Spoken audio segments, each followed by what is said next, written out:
Yo, what's up guys? It's Mark here with Driver67. I'm going to show you a quick and easy hack to improve brake cooling for the front brakes of the MX-5 ND. And factory brakes are ventilated, meaning two discs. They're sandwiched and there's a little hole for air to go through the two discs here to ventilate it and basically cool it off. So the air intake for ventilated rotors, for this one especially, it's through the back of this rotor. So right where my finger is, it's at the back. That's where the air intake is. And when you're driving fast, centrifugal force will force the air out between the two discs. That's naturally how the air will flow, but if you notice, at the back of the disc, there's a big old dust shield that's kind of blocking a lot of the airflow.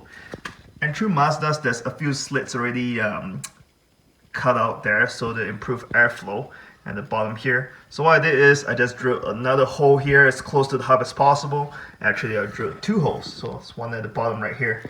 So that way improves a little bit more airflow. I'm guessing, I don't know, 10% better airflow into the front ventilated disc there. So yeah, that's a quick and easy way to cool off your front brakes or improve cooling without having a full ducting system hooked up to the front here.